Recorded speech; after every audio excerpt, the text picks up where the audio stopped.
Oi, galera, aqui é o Wanderson A7 do canal Química Tunai. Galera, nesse vídeo você vai aprender o que são lipídios. Bora lá? A hora que essa cortininha acabar de se abrir por completo, você vai ver qual é a definição profunda de lipídios. Olha que legal.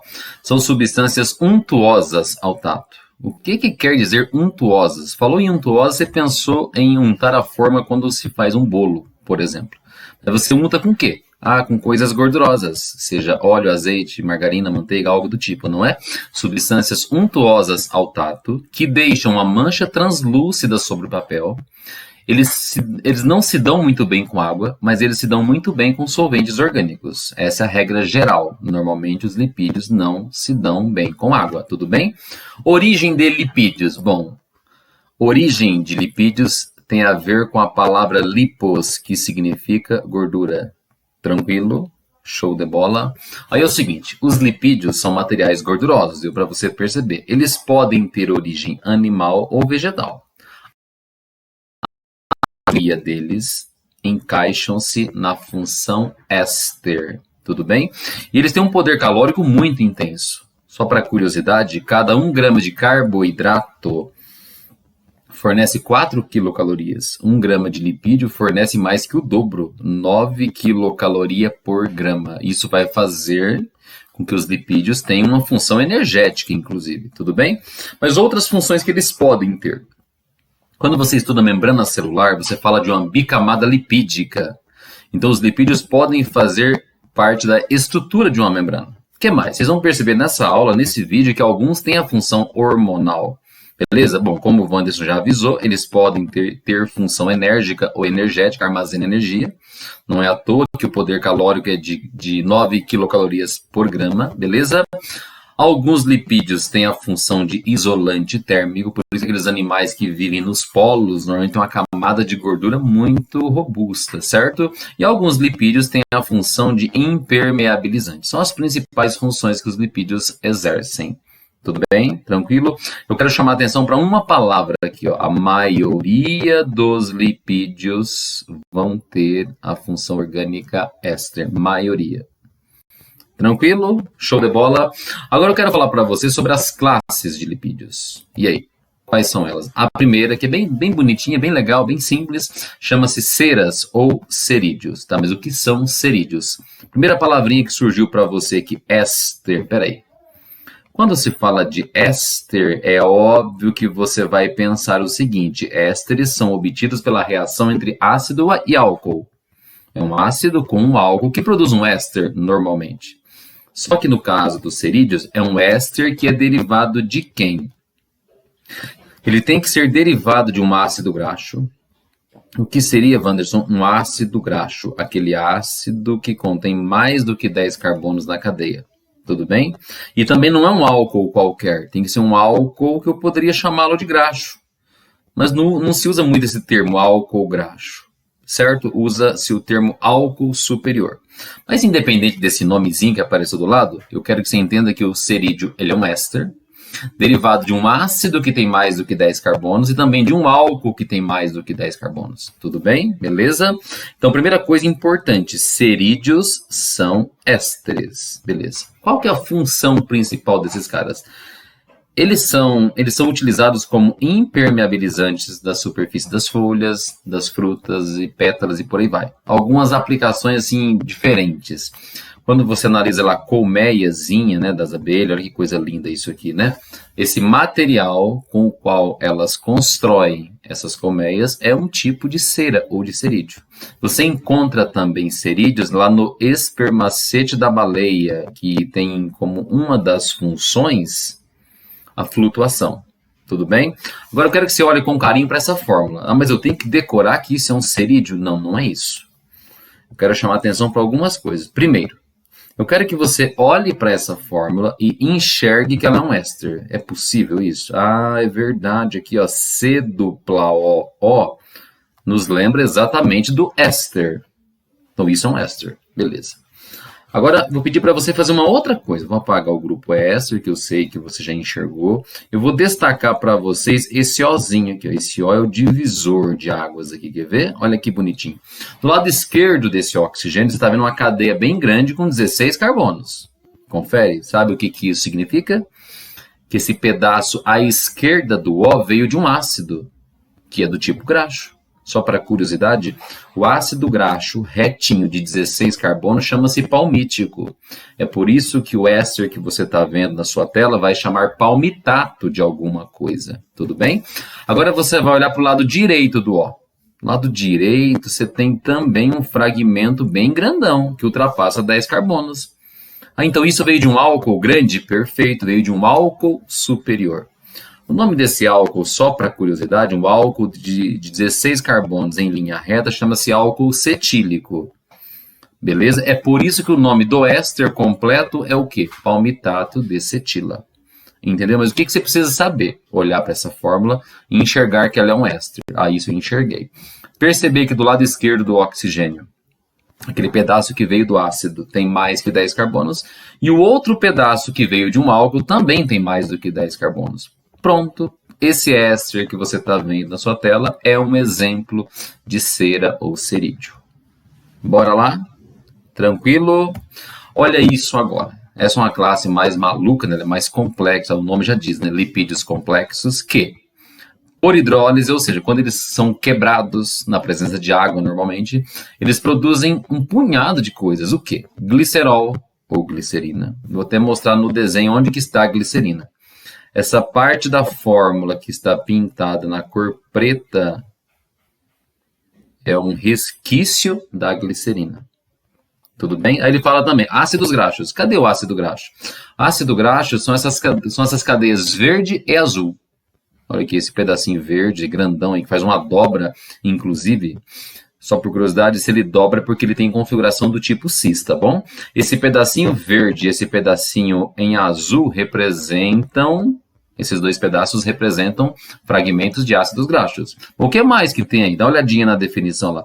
Ele fala que tem ácido fosfórico. Não tem o ácido fosfórico pronto, H3PO4. Mas tem esse grupo aqui, ó, que te faz lembrar do PO4, que é o ânion derivado do fosfórico. Tudo bem? Só uma curiosidade, esse Ozinho aqui a gente conta dos dois lados, tanto na glicerina quanto no fosfato. Tudo bem? E fala também que esse fosfatídeo ou fosfolipídio, quando ele é quebrado, quando ele é hidrolisado, ele produz um aminoálcool. Mas cadê esse negócio tal do aminoálcool? É o que sobrou. É isso aqui. O grupo amino eu enxergo, Wander. Estou vendo um nitrogênio ali, perfeito. Aquilo é um grupo amino. Está protonado, mas é um grupo amino. Beleza? E esse Ozinho que está em comum com o grupo fosfato, ele é derivado originalmente de um álcool. Beleza? Mas foi só para curiosidade que eu mostrei isso. É uma fórmula bem maluca, bem complexa, onde você enxerga fragmentos da glicerina ou glicerol, fragmentos de ácidos graxos, fragmentos do fosfórico e fragmentos de um aminoálcool. Beleza? O que é importante lembrar sobre os fosfatídeos? Eles têm um caráter anfipático. O que quer dizer isso? Tem uma cabeça do tipo hidrofílica e uma cauda do tipo hidrofóbica. Substâncias que têm esse duplo comportamento de ser hidrofílico e hidrofóbico, ou polar e apolar, você chama de caráter anfipático ou anfifílico, assim como os sabões e os detergentes também têm, beleza? Principal aplicação dos fosfatídeos é na constituição da bicamada lipídica que forma a membrana celular, que você aprendeu nas aulas de bio, inclusive. Tudo bem? Tranquilo? Então, só para curiosidade, os fosfatídeos, também chamados de fosfolipídios, eles têm função de estrutura da membrana. Bora? Agora, olha essa classe, essa é muito legal de falar, muito bacana mesmo de você conhecer, inclusive, né? O que são esteroides? Bom, primeira coisa, os esteroides são lipídios, mas que nem sempre eles vão ter a função éster. Agora, vocês vão perceber de cara que não é difícil aparecer éster nos esteroides. Apesar do nome sugerir, né? Esteroides. Não necessariamente eles têm éster. Tudo bem? O que é um esteroide? Qualquer lipídio que tenha esse desenho básico que você está vendo aí. Sabe esses 4 anéis malucos que apareceram aí? Qualquer substância que tiver essa estrutura básica, esses 3 hexágonos e mais esse pentágono, você chama de esteroide. Tá claro? Só para curiosidade, não vai em lugar nenhum do mundo vão cobrar o nome desse desenho, tá vendo aí? O teu nomezinho, peridrociclopentanofenantreno, tá bom? Vamos ao mais importante de todos. O esteroide mais legal de um aluno conhecer é esse cara aqui, colesterol. Que funções se enxerga nesse colesterol? Que funções orgânicas o Wanderson quis dizer? Bom, isso aqui é um álcool. Confere. E ele não tem éster. Mas os esteroides normalmente não têm éster mesmo, né? O da frente se chama de cortisona. E aí? Que função orgânica você enxerga nessa cortisona? Conseguem visualizar alguma coisa aí já? Bom, olha aqui, ó. Opa, deixa eu colocar a canetinha aqui. Essa dupla O que você está vendo aqui caracteriza uma acetona. Esse OH que está perdido aqui do ladinho caracteriza um álcool. Perceba que não tem éster realmente. E por aí vai. O exemplo de baixo tem um hormônio chamado de testosterona. E por último, eu dei o exemplo de vitamina D, que mesmo tendo um anelzinho meio aberto, deu para perceber, mas ela pertence à classe dos esteroides também. O que essas 4 substâncias da sua tela têm em comum?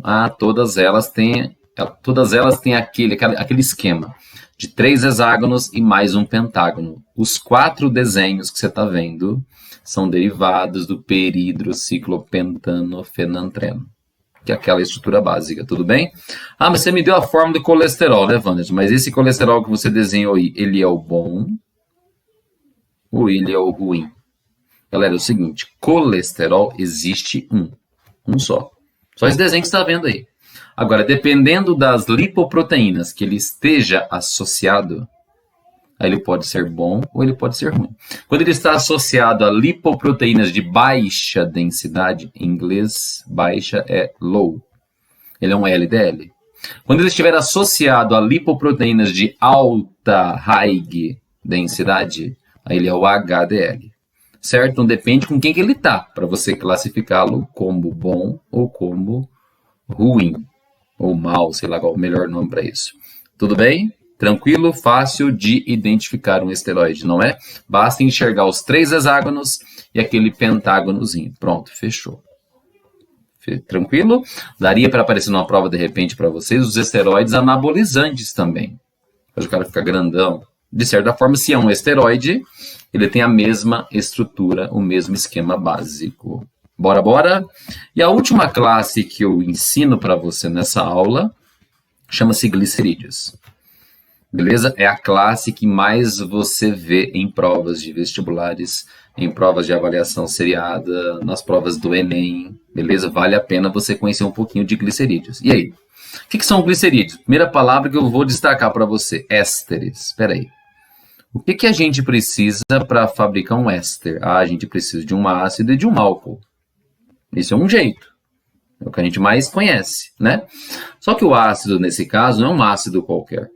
Que tipo de ácido que a gente vai usar? Um ácido tipo graxo. Aqui está a representação genérica, mas é um ácido que tem 10 ou mais carbonos. Preciso de um álcool, Wanderson. Qual que é o álcool que nós vamos utilizar? Glicerina, que é um triálcool. Perceba que tem 3 hidroxilas ao mesmo tempo. Tá bom? Por que apareceu o número 3 aqui? Por que será? Por que eu tenho que usar 3 moléculas de ácido para apenas uma de álcool? Porque o seu álcool, que é o glicerol, ele tem 3 hidroxilas. É por isso. Tem que ser 3 moléculas de ácido para 1 de álcool. Beleza? É possível fazer com 2 moléculas para 1 de álcool, ou até uma, mas o normal, o que mais cai, 3 moléculas de ácido para 1 de álcool. Aí você vai formar um glicerídeo especial chamado de triglicerídeo. Por que tri? Porque você usou 3 fragmentos de ácidos, tudo bem? Mas voltando, reação entre ácido e álcool forma éster e água. É uma reação bem comum da química orgânica. Vou repetir. Ácido mais álcool dá éster e água. O macetinho bobinho é: se o pai bebe ácido e a mãe bebe álcool, Esther bebe água. Ácido mais álcool dá éster e água. Só que nesse caso o éster é um éster grandão, você percebeu? Olha que tamanho de fórmula que você está vendo depois da flecha aí. Esse grupo que está em destaque na cor amarela, que bonitinho no final, ele caracteriza o quê? Ésteres. Perceba que nessa fórmula grandona que apareceu na sua tela aí, você tem 3 ésteres ao mesmo tempo. Mas por quê? Porque as 3 hidroxilas da glicerina, cada uma delas reagiu com um fragmento de ácido, e você usou 3. Então, forma no mesmo esqueleto carbônico 3 ésteres. Deu para perceber isso? Então, a gente pode chamar isso de um triacilglicerol, pode chamar isso de triéster da glicerina, pode chamar de triglicerídeo e por aí vai. De repente, seu médico chama isso de triglicérides, dá na mesma. E como qualquer reação de esterificação, tem um subproduto aqui. Quem que é? Água. Beleza? Você está enxergando que a reação da sua tela é uma reação entre ácido e álcool. Reação entre ácido e álcool forma éster e água. Só que nesse caso, você usa 3 moléculas de ácido, ou pode pensar em 3 mols, que é mais bonito, né? 3 mols de ácido para 1 mol de glicerina. O que você fabrica? O triéster da glicerina e mais água. Só que esse triéster que você está vendo aí, ele é genérico. Como assim genérico, Wanderson? Perceba que tem um radical R aqui, ó, que deve ser grandão, 10, 11, 12, 15 carbono. Ele é grandão. Fácil de perceber, até porque o ácido que deu origem ao triéster tem que ser graxo, né? Mas beleza, tem um R ali que é uma cadeia grande. Agora, olha essa novidade. Se esse R for totalmente saturado, deixa eu destacar para vocês, se esse grupo R tiver só ligações do tipo simples, ó, se ele for saturado, esse triéster vai ser mais sólido. Ele vai receber o nomezinho bonito de quê? De gordura. Se esse grupo R, que é genérico, né? Se esse grupo Rzinho, moçada, tiver bastante duplas ligações, ele vai ser insaturado. E qual que é o resultado disso? Esse triéster, ele é mais líquido, e aí vocês chamam ele de quê? De um óleo. É uma diferença assim, bem simples entre óleos e gorduras. Uma diferença assim, bem fácil de entender, eu quis dizer, tá? Quando a molécula está cheia de radicais graxos saturados, ela é mais sólida, se comporta como gordura. Quando ela está cheia de radicais graxos, mas com muitas duplas ligações, vai se apresentar no estado líquido, entendeu? Vai ter um caráter de óleo, entendeu? E só para você revisar um negócio das reações orgânicas, inclusive essa aula já tem no canal Química Tonight, é possível você transformar um óleo em uma gordura. Como é que faz isso? Você reage esse óleo com H2. Esse processo chama-se hidrogenação catalítica de um óleo vegetal. Lá na aula de reação de adição, que você pode assistir, inclusive, chama-se processo de Sabatier-Senderens. Permite você converter óleo em gordura. É a base da reação onde você fabrica margarina, por exemplo. Tudo bem? Pega um óleo que é mais líquido, mas que tem muitas duplas, você reage com hidrogênio na presença de um catalisador metálico, que pode ser o níquel. Aí você quebra as duplas e você adiciona hidrogênio. É por isso que você produz uma gordura vegetal hidrogenada. Você elimina as ligações bis para acrescentar hidrogênio. Fechou? Mas isso foi apenas uma curiosidade de que os glicerídeos podem se dividir em óleos e gorduras. E para converter um óleo em gordura, basta fazer essa reação chamada hidrogenação catalítica. Tudo bem? Então, eu falei nessa aula um pouquinho sobre os lipídios, definição, características, quais são as funções e as 4 principais classes. Quais são? Ceras ou cerídeos, fosfolipídios ou fosfatídeos. Falei dos esteroides, exemplo clássico, colesterol. E finalizei falando de quem? Dos glicerídeos. Uma última curiosidade, os glicerídeos, se você fizer uma hidrólise básica dele, reagir com soda cáustica, por exemplo, em solução aquosa, ele produz sabão. Só que sabão é assunto para um outro vídeo que em breve vocês vão ver. Tudo bem? Se você entendeu, dê o seu like, dê aquela força para o Wanderson. Não se esqueçam de se inscrever no canal Química Tonight. Um grande abraço, fui!